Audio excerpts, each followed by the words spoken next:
Bonjour les cocos. Alors aujourd'hui, nous allons travailler les types de phrases, comment les reconnaître. Donc, sans plus tarder, je vais vous dire quels sont les types de phrases et lesquels nous allons travailler aujourd'hui.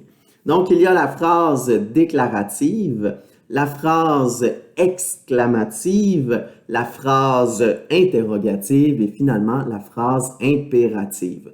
Aujourd'hui, nous allons travailler les trois premières. La phrase impérative, je vais vous l'enseigner et vous en parler davantage plutôt ce mercredi matin.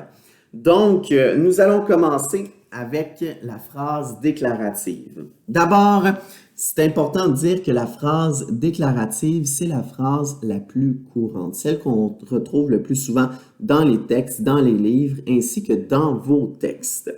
Donc, comment la reconnaître? Eh bien, elle est constituée d'un sujet, donc d'un groupe du non-sujet, ainsi que d'un prédicat. Jusque-là, c'est pas trop compliqué. Le sujet est placé avant le prédicat, donc il y a le GNS et ensuite il y a le prédicat. Et il y a une majuscule et le point, et ça, c'est très important, surtout en quatrième année, que tu sois capable de mettre ta majuscule et ton point. Alors, j'ai des exemples de phrases ici. L'eau bout à 100 degrés Celsius. Mon verbe, c'est bout, donc l'eau ne bout pas à 100 degrés Celsius. Je me pose la question, qui est-ce qui bout à 100 degrés Celsius? Eh bien, c'est l'eau.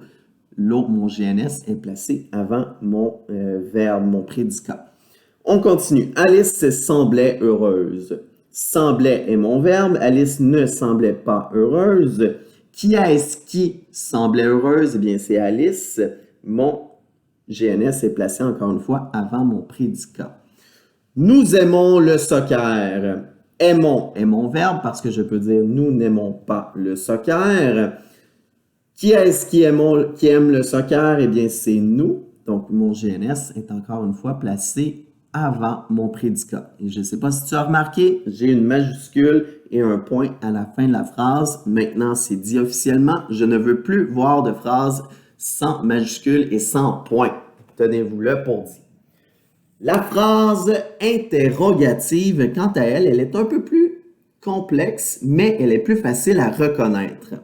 Alors ici, ce qui est important de savoir, c'est qu'il y a des mots interrogatifs. Tu les connais déjà, mais je vais te les réexpliquer. Il y a est-ce que, combien, comment, où, pourquoi, quand, qui. Je te ferai remarquer que ce sont des mots que tes parents utilisent souvent quand ils te parlent. Ensuite, le sujet est placé après le verbe. Oh, ça c'est particulier, on va le voir dans les exemples. Il y a un point d'interrogation à la fin. Il y a la majuscule, je ne l'ai pas écrit, mais ça tu devrais le savoir. On va aller voir les exemples ici. Alors, où êtes-vous?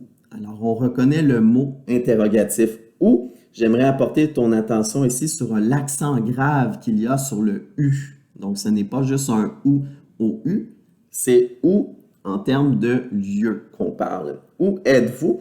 Ici, on voit que le verbe c'est être et il y a le GNS qui est placé après le prédicat. Donc ça, c'est plusieurs indices qui peuvent te permettre de reconnaître une phrase interrogative.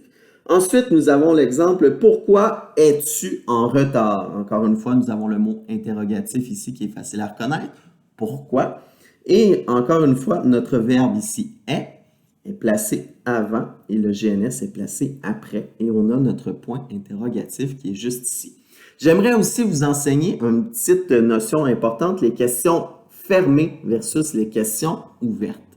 Une question fermée, c'est une question qui se répond seulement par deux réponses, par deux choix de réponse qui est oui ou non.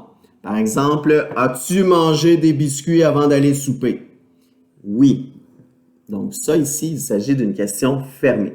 Une question ouverte, ça c'est une question où la réponse n'est pas oui ou non, mais ça peut être oui ou non, mais c'est plus large quand on demande.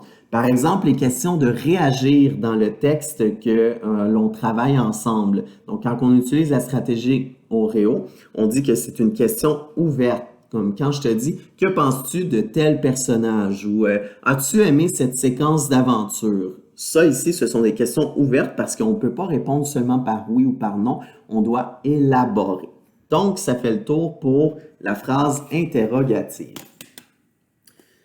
La dernière pour aujourd'hui, la phrase exclamative, elle est particulière aussi, facilement reconnaissable, tu vas voir. Donc, exprime un sentiment ou un jugement sur une émotion vive. Donc, ça commence par des mots comme que, quel ou comme. Et on a un point d'exclamation à la fin. Exemple, comme je suis heureux de vous enseigner. Donc ici, on voit, on a la particularité, on a le point d'exclamation ici. On a une majuscule ici. Et encore une fois, ici, je partage un sentiment que je suis heureux de vous enseigner. Quelle belle journée! Bien, encore une fois, je partage une émotion vive en utilisant ici le mot d'exclamation « quelle » et le marque de ponctuation ici à la fin qui est le point d'exclamation. La phrase impérative, je te le rappelle, nous allons la travailler ce mercredi matin sur Team à 9 h. Puis, c'est pas mal ce que j'avais à vous dire aujourd'hui pour ces notions-là. Je vous souhaite une belle activité. Salut!